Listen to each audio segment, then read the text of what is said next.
आज 2077 साल पौष 15 गते बुधबार काठमाडौँमा रेडियो एनआरएन 99.1 देशभर विभिन्न एफएम र संसारभर रेडियो nrn.com मार्फत प्रसारण भइरहेको नेपाली रेडियो नेटवर्कको नेपाली खबरमा सरोज कोइराला र सपना सिंहको नमस्कार।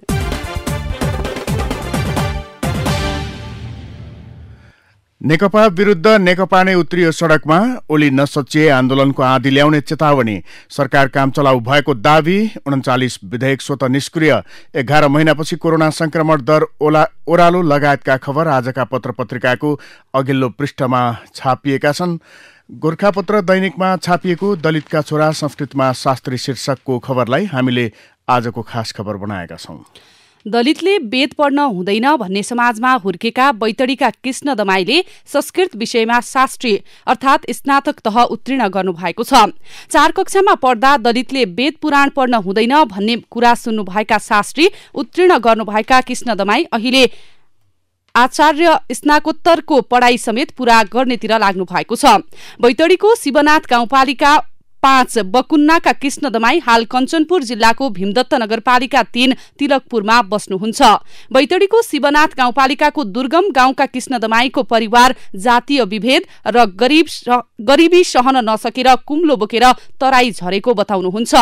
कञ्चनपुरको शारदा विद्यापीठबाट संस्कृत विषयमा शास्त्री उत्तीर्ण गर्नुभएका कृष्ण दमाई आचार्यको पढाइ पूरा गर्न हाल दाङ जिल्लाको बेलझुण्डीमा रहेको नेपाल संस्कृत विश्वविद्यालयमा अध्ययनरत हुनुहुन्छ। 2064 सालमा कञ्चनपुरको बैजनाथ माध्यमिक विद्यालयबाट एसएलसी उत्तीर्ण गरेपछि कृष्ण दमाईले सामाजिक रूपमा दलित समुदायमाथि हुने विभेद चिर्न र संस्कृत भाषाको जगेर्ना गर्न अध्ययनमा जुटेको बताउनुभयो। पुष महिनाको दोस्रो हप्ता आफ्नो पुर्ख्यौली घर बैतडी पुग्नु भएको कृष्ण दमाईले भावुक हुँदै भन्नुभयो, धर्मशास्त्रमा कहीँ कतै पनि जातका आधारमा विभेद रहेनछ, यो त रूढिवादी परम्परामा बाँचेको समाजले बनाएको चलन रहेछ। यस्तो सामाजिक विभेदले संस्कृत भाषा पनि लोप हुने अवस्थामा पुगेको छ, यसको जगेर्ना गर्नुपर्छ। नेपाली रेडियो नेटवर्कको नेपाली खबरमा अब पहिलो पृष्ठका खबर। हिमालय टाइम्सले नेकपा विरुद्ध नेकपा नै उत्रियो सड़कमा शीर्षकमा खबर छापेको छ। सत्तारूढ नेपाल कम्युनिस्ट पार्टी नेकपाको प्रचण्ड माधव समूहले मंगलबार प्रतिनिधि सभा विघटन विरोधमा देशव्यापी विरोध प्रदर्शन गरेको छ। प्रधानमन्त्री केपी शर्मा ओलीको सिफारिसमा राष्ट्रपति विद्यादेवी भण्डारीले पुष 5 गते प्रतिनिधि सभा विघटन गर्नुभएको कदमको विरोधमा प्रचण्ड माधव समूह देशव्यापी विरोध प्रदर्शनमा उत्रिएको हो। बबरमहलको कार्की बैंक्वेटमा पुष 9 गते बसेको प्रचण्ड माधव पक्षीय केन्द्रीय कमिटिको बैठकले प्रतिनिधि सभा विघटनको कदमलाई अलोकतान्त्रिक र असंवैधानिक भएको निष्कर्ष निकाल्दै सरकार विरुद्ध देशव्यापी आन्दोलन गर्ने निर्णय गरेको थियो। बैठकले आन्दोलनका लागि प्रवक्ता नारायण काजी श्रेष्ठको संयोजकत्वमा 1401 सदस्य संघर्ष समिति समेत गठन गरेको थियो। मंगलबार राजधानी काठमाडौँ सहित देशका प्रमुख शहरमा व्यापक विरोध प्रदर्शन भएको छ। काठमाडौँको भृकुटी मण्डपमा हुने विरोध सभाका लागि विभिन्न 9 स्थानबाट जुलुस निकालिएको थियो। जुलुस टेकु, नयाँ बानेश्वर, मैतीदेवी, नक्साल, लैनचौर, कुलेश्वर, रत्नपार्क, बागबजार र कुपण्डोलबाट भृकुटी मण्डपतिर अघि बढेका थिए। यसैबीच हिमालय टाइम्सले कुन नेताले के भने भन्ने कुरा हाइलाइट गरेको छ। ओलीले संविधानमाथि बलात्कार गरेर कलङ्कको टीका लगाए, पुष्पकमल दाहाल प्रचण्डको भनाई। त्यसैगरी अध्यक्ष माधव कुमार नेपालको भनाई छ, निरङ्कुश बाटो समातेका ओलीको आयु सकियो, सूर्य चिन्ह हाम्रो हो, हामी नै आधिकारिक हौं, झलनाथ खनालको यो भनाई पनि हाइलाइट गरेको छ हिमालय टाइम्सले। त्यसैगरी कर्तव्यच्युत भएकाहरू पनि गुलियो चाट्न मन्त्री भए भीम रावलको भनाई। यी मुख्य नेताहरूको भनाईहरूलाई हिमालय टाइम्सले हाइलाइट गरेको छ यो खबरसँगै। यसैबीच नेपाल कम्युनिस्ट पार्टी नेकपाको प्रचण्ड माधव समूहले प्रधानमन्त्री केपी शर्मा ओली नेतृत्वको सरकार विरुद्ध थप आन्दोलनका कार्यक्रम तय गर्न स्थायी कमिटी बैठक बोलाएको छ। प्रधानमन्त्री ओलीको सिफारिसमा राष्ट्रपति विद्यादेवी भण्डारीले गरेको संसद विघटनको घोषणा विरुद्ध मंगलबार देशव्यापी आन्दोलन गरेको नेकपाले आज बुधबार उपत्यकामा उपलब्ध स्थायी कमिटी सदस्यहरूको बैठक बोलाएको हो, हिमालय टाइम्सले लेखेको छ। आज नागरिक दैनिकले ओली नसचिए आन्दोलनको आँधी भन्ने शीर्षकमा खबर छापेको छ। प्रधानमन्त्री केपी शर्मा ओलीले संविधान विपरीत संघीय संसदको प्रतिनिधि सभा विघटन गरेर मुलुकमा प्रतिक्रान्ति र प्रतिगमन निम्त्याएको आरोप नेपाल कम्युनिष्ट पार्टी नेकपा दाहाल नेपाल समूहले लगाएको छ। दाहाल नेपाल समूहले मंगलबार राजधानी लगायतका देशका विभिन्न भागमा ओलीको उक्त कदम विरुद्ध प्रदर्शन गर्दै यस्तो आरोप लगाएको हो। दाहाल नेपाल समूहले प्रतिनिधि सभा पुनर्स्थापनाको माग पनि राखेको छ। विरोध प्रदर्शनपछि आयोजित सभालाई सम्बोधन गर्दै नेताहरूले संविधानको मर्म र भावना विपरीत प्रधानमन्त्री ओलीले तात्कालीन राजा ज्ञानेन्द्रकै शैलीमा प्रतिगामी कदम चालेको भन्दै प्रतिनिधि सभा विघटनको कदम नसच्याए आन्दोलनको आँधी बेहेरी ल्याउने चेतावनी दिएका थिए। प्रतिगामी कदम सच्याएरै छाड्ने ठोकुवा गर्दै दाहाल नेपाल पक्षले त्यसका लागि तयार रहन ओलीलाई चुनौती पनि दिएको छ।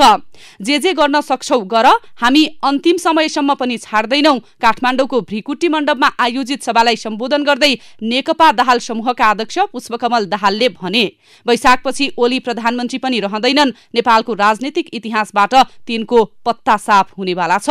ओलीलाई श्री 3 महाराज धीराज बन्ने सपना नदेख्न दाहालले सचेत गराए। पार्टीले अहिले सुरु गरेको आन्दोलन सुरुवात मात्रै भएको धारणा राख्दै दाहालले कामचलाउ सरकारका प्रधानमन्त्रीले प्रतिगामी कदमलाई समयमै नसच्याए आन्दोलनको आँधी बेहेरी ल्याउने चेतावनी दिएका छन्। तत्कालीन एमालेका महासचिव मदन कुमार भण्डारीको भनाई उद्धृत गर्दै दाहालले भने, यो भत्कौरो मात्र हो, बाजा बजाएर जन्ती आउन बाँकी नै छ। प्रतिनिधि सभा विघटन विरुद्धको आन्दोलन जीवन र मरणको सवाल भएको बताउँदै दाहालले निर्मम संघर्षका लागि तयार हुन कार्यकर्ता र जनतालाई अपील समेत गरेका छन्। यति छिट्टै प्रतिगमन विरुद्ध लड्नु पर्ला भन्ने आफूलाई नलागेको दाहालले बताएका छन्। यसैबीच नागरिक दैनिकले नै यो सरकार काम चलाऊ शीर्षकमा अर्को खबर छापेको छ। खबरमा भनिएको छ, निर्वाचन घोषणा गरी प्रतिनिधि सभा विघटन भइसकेको अवस्थामा प्रधानमन्त्री केपी शर्मा ओली नेतृत्वको वर्तमान सरकार काम चलाऊ मात्र भएको विश्लेषण गर्न थालिएको छ। काम चलाऊ भएकाले यो सरकारले आगामी निर्वाचन मात्र गर्न सक्ने, दुर्गामी प्रभाव पर्ने अन्य कुनै निर्णय गर्न नसक्ने बताइएको छ।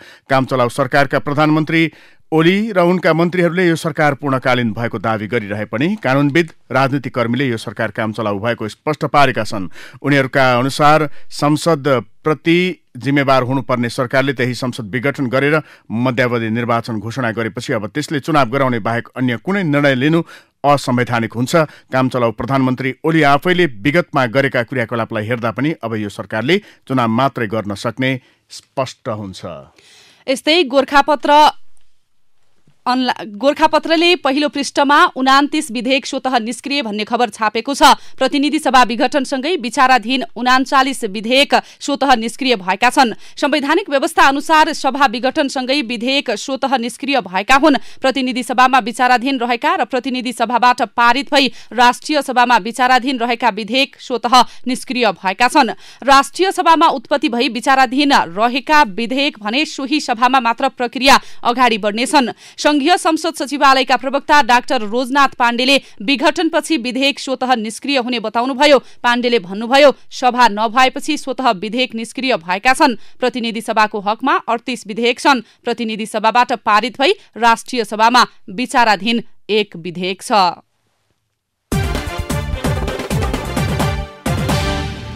नयाँ पत्रिकाले आन्दोलनमा आएका सर्लाहीका किसानको मृत्यु, पैसा नलिई फर्कन्न भन्थे, न पैसा पाए न फर्कन पाए शीर्षकमा खबर छापेको छ।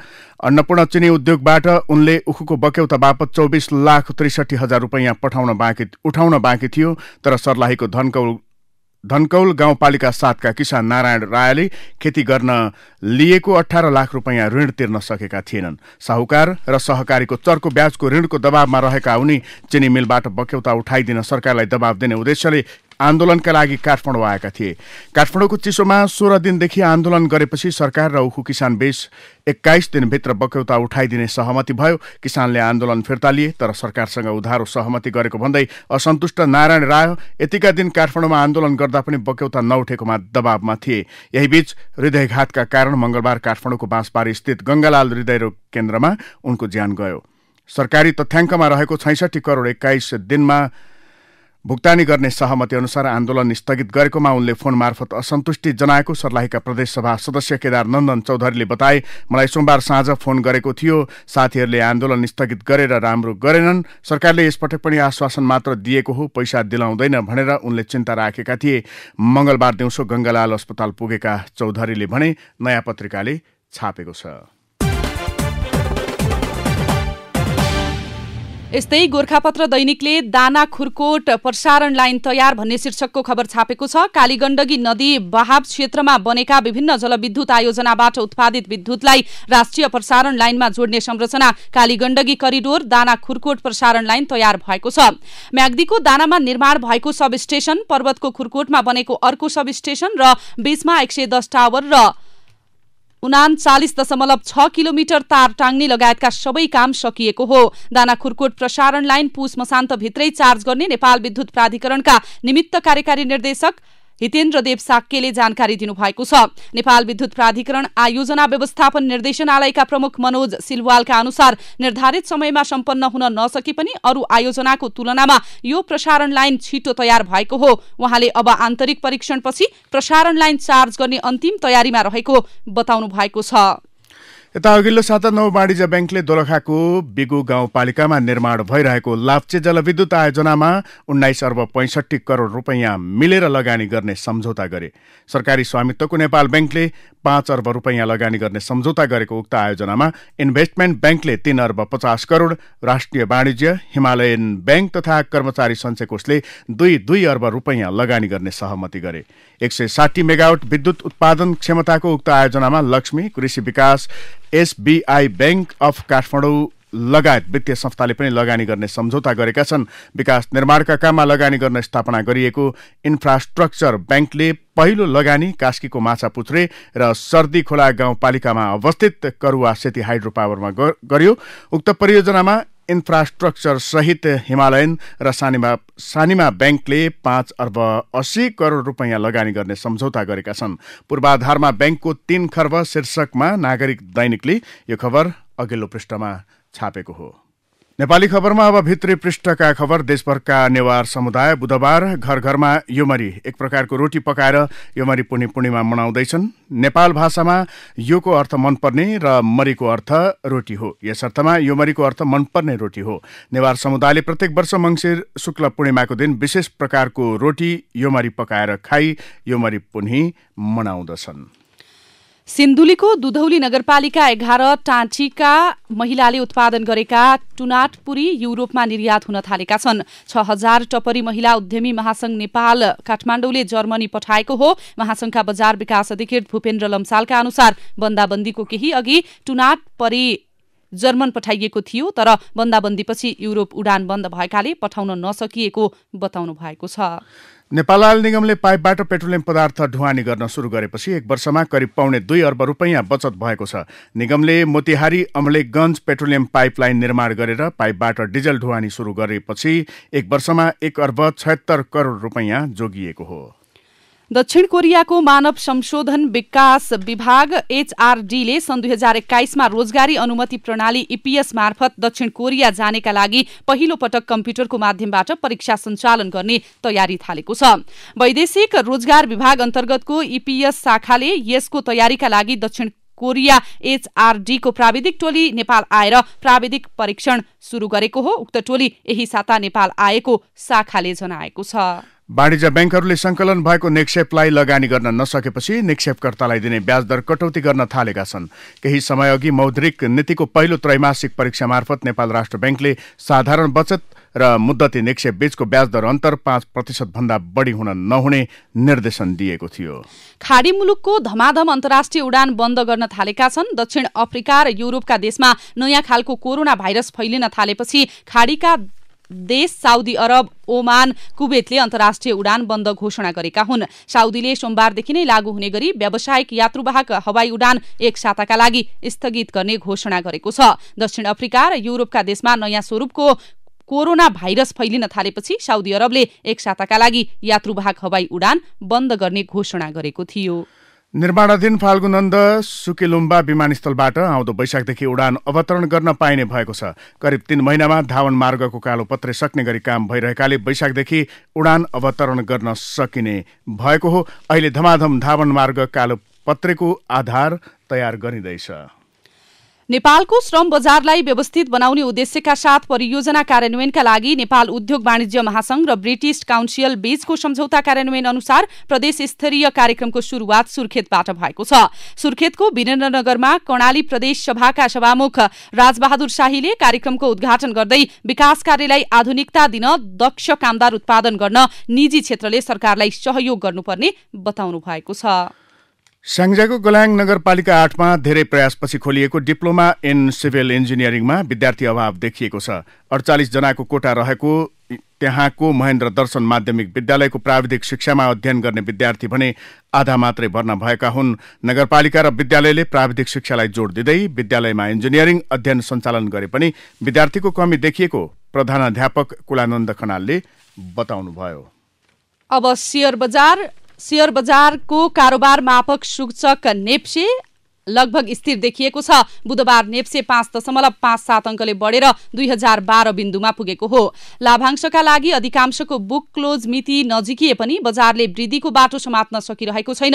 बजार दिनभर उच्च उतार चढावमा देखिएको छ। 2030 बिन्दुसम्म पुगेको नेप्से ओह्रालो लाग्ने क्रममा 2009 सम्म आइपुगेको हो। बन्द हुँदा 2 अंक जोडेको बजारमा अधिकांश समूहगत परिसूचक घटेर राता भएका छन्। लघुवित्त, निर्जीवन बीमा, उत्पादनमूलक र अन्य समूहगत परिसूचकमा भने सुधार भएको हो।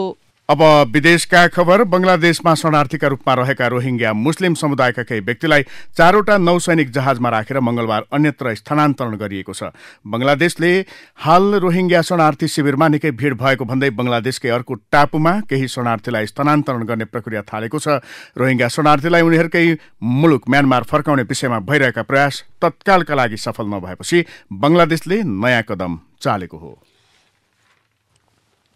अब केही खेल र खेलाडीका खबर।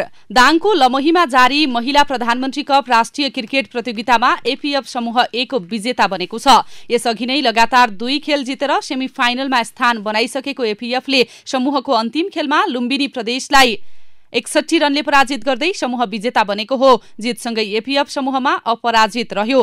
पराजित भए पनि यसअघि 2 खेल जितिसकेको लुम्बिनीले समूह बी को विजेतासँग खेल्नेछ। दुवै सेमिफाइनल खेल बी को विजेतासँग खेल्नेछ। दुवै सेमिफाइनल खेल पुस 18 गते हुने आयोजक नेपाल क्रिकेट संघ क्यानले जनाएको छ। अब कला र साहित्यका खबर। कोभिड-19 संकट व्यवस्थापन सञ्चालन केन्द्र सीसीएमसीले चलचित्र क्षेत्रलाई राहत प्याकेज उपलब्ध गराउन सरकारसँग आग्रह गरेको छ। चलचित्र विकास बोर्ड र चलचित्र संघले आग्रह गरे अनुसार अर्थ मन्त्रालयलाई आवश्यक निर्णयका लागि सीसीएमसीले पत्र लेखेको हो। कोरोनाबाट लामो समय समस्यामा परेका होटल, पर्यटन, हवाई उडान लगायत विभिन्न क्षेत्रलाई सरकारले राहत प्याकेज उपलब्ध गराए पनि चलचित्र क्षेत्र छुटेको भन्दै आवश्यक संशोधन गर्न सीसीएमसीले अर्थ मन्त्रालयलाई आग्रह गरेको हो। नेपाली रेडियो नेटवर्कको नेपाली खबरमा अब विचार विश्लेषण। नेपाली जनताको अधिकारको संघर्षमा एक शब्द खर्च नगर्ने चीनको राजनीतिक नेतृत्व अहिले कम्युनिस्ट पार्टीको सरकार र उसको कथित एकतालाई जोगाउन मरिमेट्नुले चीनको शासकीय चासो र चिन्ता सहज रूपमा बुझिने भएको छ। नेपालमा कम्युनिस्ट पार्टीका अनेक शहीदहरू भए। झापा आन्दोलन हुँदै सशस्त्र हिंसाकालमा अनेक कम्युनिस्ट कार्यकर्ताको जीवन गयो। तर चीनलाई कम्युनिस्ट प्रणालीमा लैजाने कम्युनिस्ट पार्टीको लामो समय नेतृत्व गरी आधुनिक चीनको निर्मातामा चिनिनु भएका मौत्से तुङको नाममा भएको हिंसात्मक आन्दोलनलाई समेत अस्वीकार र आलोचना गरी माओको नामलाई दुरुपयोग गर्न चेतावनी दिने चिनिया नेतृत्व यतिखेर नेपाल कम्युनिस्ट पार्टीमा ओली प्रचण्डले पारेको चिरामा रसायन लगाउन किन सक्रिय हुँदैछ? धेरैको मनमा उठिरहेको प्रश्न यो हो। नेपालमा राजनीतिक प्रणाली परिवर्तनका सन्दर्भमा र नेपाली जनताले अधिकारका लागि गरेको संघर्षमा छिमेकी मित्र राष्ट्र भारतले विगतमा सहयोग गरेको प्रत्यक्ष छ। खास गरी 2007 को जनक्रान्ति, 2046 को जनआन्दोलन र 2062 को 12 बुँदे सहमतिदेखि बृहत शान्ति सम्झौतासम्मलाई हेर्ने हो भने भारतले नेपाली जनताको अधिकार प्राप्तिको संघर्षमा साथ दिएको छ। 2046 र 2063 मा पश्चिमा अधिकारवादी प्रणाली सरकार र समुदायले समेत नेपाललाई सहयोग गरेका हुन्। तर ती सहयोगसँग अहिलेको चीनको संलग्नता र सक्रियताको तुलना कुनै हालतमा हुन सक्दैन। संसदको विघटन प्रतिगमन तर्फको कदम शीर्षकमा नयाँ पत्रिकाले चन्द्रदेव जोशीको विचार छापेको छ। वाम तथा प्रजातान्त्रिक शक्तिको संयुक्त प्रयास र न्यायपालिकाको सकारात्मक हस्तक्षेपबाट यस अनिष्टकारी अवस्थालाई रोक्न सकिन्छ। तर यसका लागि नेपाली कांग्रेस तत्काल कम्युनिस्टसँग सहकार्य गर्ने मनस्थितिमा देखिँदैन। तर देश र जनता तथा संघीय लोकतान्त्रिक गणतन्त्र र प्रजातान्त्रिक परिपाटीको रक्षा र अग्रगमनका लागि वाम र प्रजातान्त्रिक शक्तिबीच सहकार्य गर्नु आवश्यक छ। तब मात्र सम्भावित दुर्घटनाबाट देशलाई बचाउन सकिन्छ। अहिले हाम्रो अगाडि दोहोरो संघर्षको अवस्था छ। एकातर्फ वर्तमान सरकारले प्रस्तुत गरेको प्रतिगमन विरुद्ध र अर्कोतर्फ संघीयता, गणतन्त्र, समावेशिता जस्ता आन्दोलनका उपलब्धिहरू समाप्त गर्न उद्यत प्रतिगमनकारी शक्ति विरुद्ध संघर्ष, जसको प्रतिकार संसदबाट होइन सडकबाट मात्र गर्न सकिने अवस्था छ। यस संघर्षमा प्रकारान्तरले ओली सरकारसँग प्रत्यक्ष टकरावको स्थिति आउनेछ। ओली र उनको सरकारका जरा र अन्तर सम्बन्ध कहाँसम्म फैलिएका छन् स्पष्ट छैन। वाम तथा प्रजातान्त्रिक शक्तिको संयुक्त प्रयास र न्यायपालिकाको सकारात्मक हस्तक्षेपबाट यस अनिष्टकारी अवस्थालाई रोक्न सकिन्छ। साहित्यमा अर्थ शीर्षकमा नागरिक दैनिकमा विचार छापिएको छ। नेपालमा आज पनि धेरै नयाँ आर्थिक घटना भइरहेका छन्। 2050 को निजीकरण र आर्थिक उदारीकरणले देशको जीवन 2050 तिर फर्केको छ। धेरै मध्यवर्गीय व्यक्ति निस्केका छन्। तथ्याङ्कहरूले के पनि देखाएका छन् भने गाउँ गाउँबाट मानिस शहरमा आइरहेका छन्। हालको श्रम शक्ति सर्वेक्षणमा प्रकाशित एक तथ्याङ्क अनुसार गाउँबाट शहरमा 68,42,000 मानिस आएका थिए भने शहरबाट गाउँ जम्मा 84,000 गएका छन्। गाउँका गाउँ रित्तिएका छन्। यसरी थातथलो छाडेका नेपालीको कथा अझै विभिन्न कोणबाट भनिनु छ। एउटा कोणबाट मात्र कथा भन्दा त्यसको असर अझै पर्छ। तथ्याङ्कहरू, कथाहरू विभिन्न तरिकाले हेरिनुपर्छ। उदाहरणका लागि नेपाली रिपोर्ट मात्र हेर्यौं भने हामी दिनका दिन यत्रा मानिस मारेर बाकसमा आइरहेका छन्, तैपनि किन नेपाली विदेश गएका छन् भन्छौं। अर्थशास्त्री महेश्वर श्रेष्ठको एक अध्ययन अनुसार उनको अध्ययन समूहमा भएका विदेश गएका नेपाली 2 वर्षमा प्रति 1,000 जनामा 1.3 जना मरेका थिए भने यता देशभित्र सोही उमेर समूहका नेपालीको मृत्युदर 2 वर्षमा प्रति 1,000 मा 4.6 रहेको छ। हस्त अहिलेको नेपाली खबर यति नै। नेपाली रेडियो नेटवर्कमा यसपछि पत्रकार ऋषि धमलाको साथमा नेपाली बहस सुन्न सक्नुहुनेछ। नेपाली रेडियो नेटवर्क सुन्दै गर्नुहोला।